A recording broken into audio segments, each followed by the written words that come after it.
Mesdames et messieurs, bonjour, bonsoir. Je suis PF pour LTLT Lakers tout le temps, la chaîne francophone des Lakers.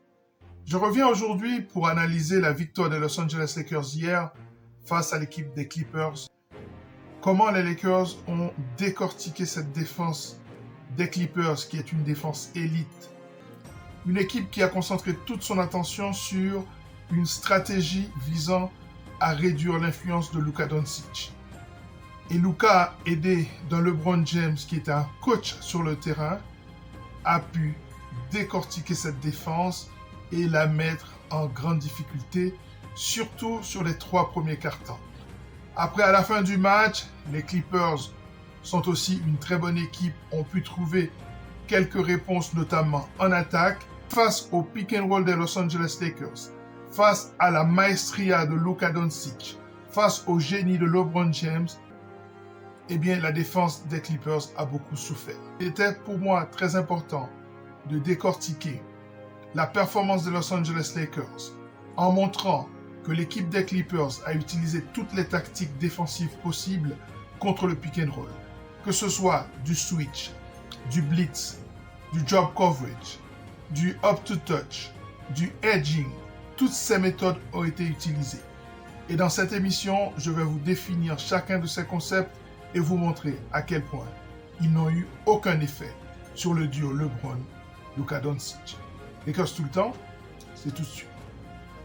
Step 1, wake up early, gonna rise with the sun. Step 2, get some good, some food in you. Step 3, think real hard about what you wanna be. Step 4, everybody just do your thing. Wake up, today's gonna be a good day. Wake up, today's gonna be a good day.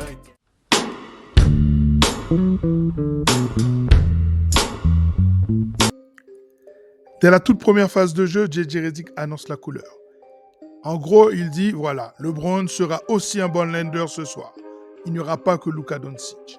Ça donne déjà une indication à Tyronn Lue. Le jeu d'échecs peut commencer. Starts the game and he drills a three. Now JJ Redick and the Lakers again.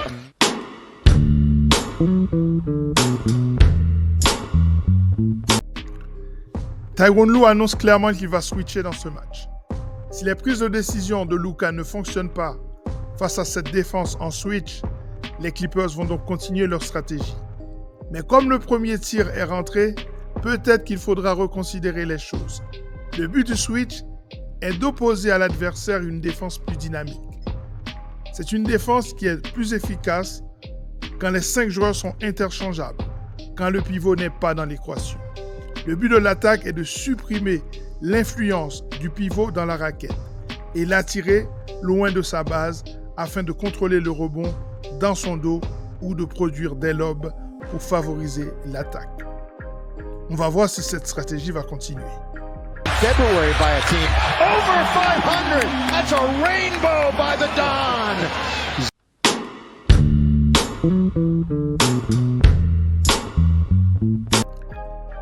La troisième action est un ghost screen, c'est-à-dire un faux écran, un écran fantôme opéré par LeBron James. Le but, c'est de manipuler la défense. LeBron sait que Tyronn Lue va s'ajuster. Il décide d'envoyer un message à celui-ci. Il lui dit que Luka va être loin du ballon. Et ce n'est pas qu'un message pour Tyronn Lue, c'est aussi un message pour son équipe. Il dit, les gars, Reeves et Rui ne sont pas là. Vous allez être impliqués ce soir. Nothing but bottom. Whipped into the corner. Here comes Gordon. Finney Smith. He lays it up and in.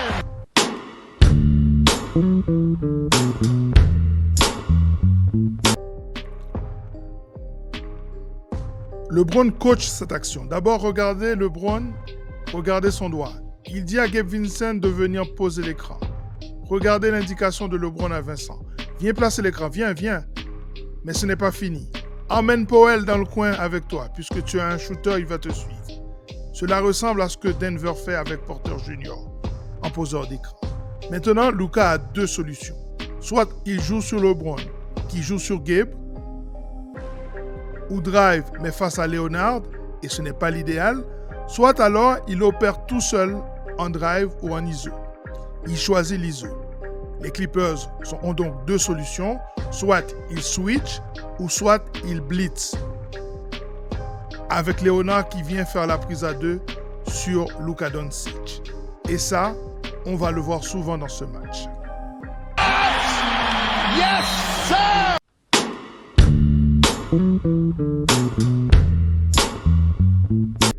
Sur la phase suivante, Tyronn Lue s'est déjà ajusté.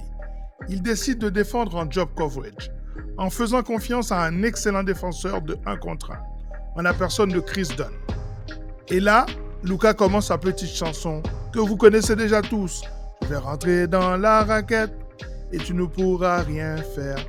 Résultat, N1. Pour rappel, le job coverage, c'est la couverture de la raquette. C'est comme un libéro en football qui recule pour empêcher une accélération. L'ambition du pivot est de protéger la raquette contre à la fois la pénétration et le lob du pivot adverse dans son dos. Luka leans in, gets the whistle, and the basket, and he...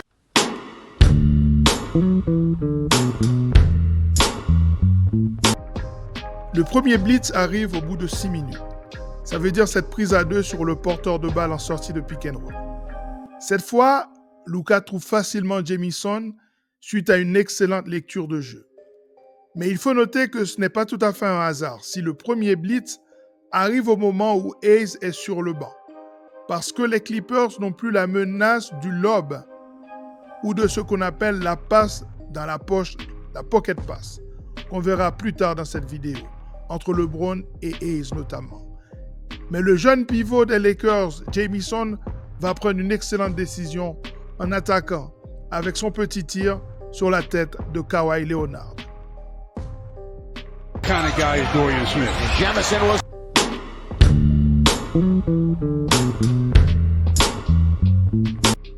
Quand les Clippers laissent Luka Doncic en isolation face à un excellent défenseur comme Amir Coffey, eh bien, ils le transforment en du poulet pour le barbecue du dimanche.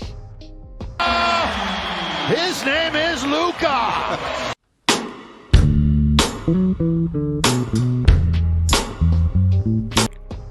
Le pick and roll, c'est quand le poseur d'écran va vers la peinture. Alors que le pick and pop, c'est quand le poseur d'écran ressort. Attendez-vous à voir ce side pick and roll 1-2 ou 1-3 très souvent dans cette équipe des Los Angeles Lakers. Entre Luka et Austin, ou alors entre Luka et Dalton Knecht. Un peu comme ce qu'on peut voir du côté des Denver Nuggets entre Murray et Porter Jr. Sur cette action, Dalton commet une erreur en glissant vers la raquette et en permettant l'aide défensive de James Harden. Résultat, Luka a failli perdre la balle face à un excellent défenseur comme le longiligne Amir Coffey. Heureusement que dans un second temps, le rookie effectue le bon déplacement pour pouvoir recevoir la balle sans vraiment être inquiété.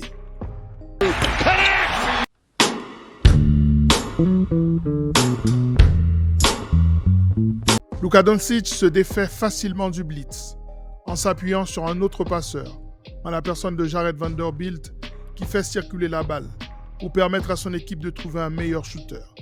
Avec un Rui Hachimura, un Austin Reeves ou un Dalton Knecht dans le coin, ça fait 3 points. Well, there might be a couple, but the one big negative for the Lakers is the turnovers. And 9 turnovers by LeBron and Luka. But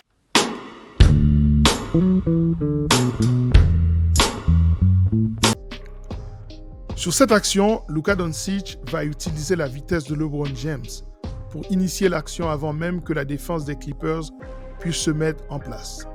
Cela s'appelle Advanced Pass. Un peu le genre de choses que font les Pacers d'Indiana d'un certain Rick Carlisle, des choses qu'il faisait dans le temps avec les Mavs de Dallas. Et c'est une passe décisive de hockey pour Luka, à savoir la passe pour la passe. Parfois, cette première passe est aussi importante pour créer le décalage. Cette phase va souvent se répéter pour les Los Angeles Lakers, tant dans ce match que tout au cours de la saison. as he drew everybody to the basketball and found Jack. Just good vision. Here's Vanderbilt!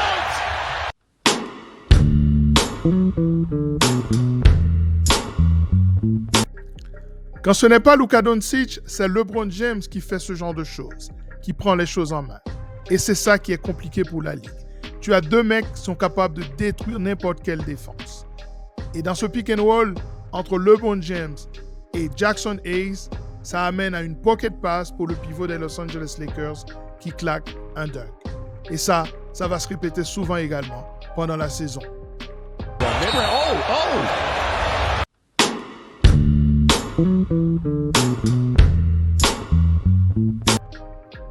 Sur cette action, la prise à deux est arrivée très vite. Du coup, Luka Doncic va lâcher la balle. LeBron trouve Vincent complètement libre. Une passe laser. Passe décisive pour LeBron et passe décisive de hockey pour Luka. Les deux hommes viennent de décourager Tyronn Lue sur cette action. Pass by Luka. Second on the team in points last month in February.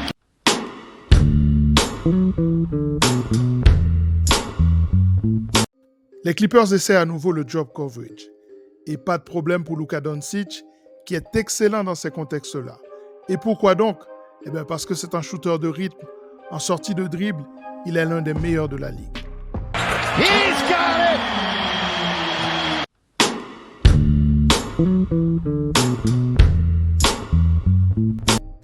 Dépité, Tyronn Lue décide la prise à 3.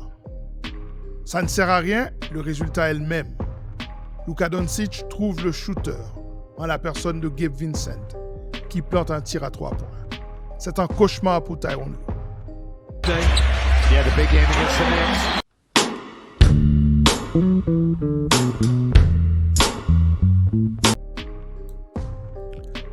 Deux actions vont mettre en évidence deux comportements distincts de Vando. Vando en driver shooter ou Vando en cutter. Avec Luka, les deux sont possibles. Moi, personnellement, je préfère Vando en cutter. Avec Rui Hachimura, on peut sortir la balle ou on peut attendre qu'il coupe dans la raquette. Mais avec Vando, c'est mieux de le servir suite à un cut.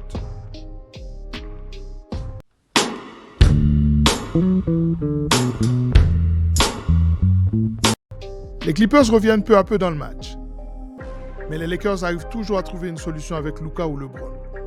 Ici, le blitz est trop prévisible et Luka a eu le temps de lâcher le ballon. Normalement, les Clippers peuvent vivre avec ça. Sauf que la balle termine dans les mains du meilleur shooter de la nuit. Et ça fait 3 points. Très bonne décision de Vincent de trouver Dalton qui ne rate pas la cible. Les Clippers ont tout fait pour essayer de rester dans le match, mais les Lakers ont toujours trouvé une solution à la 3e meilleure défense de la ligue. Swings it. Connect, catch, shoot! Fresh snap! Voilà, c'en est terminé pour cette émission d'analyse. Nous reviendrons demain pour analyser le match entre les Los Angeles Lakers et l'équipe de la Nouvelle-Orléans. Prenez soin de vous. À bientôt. Ciao.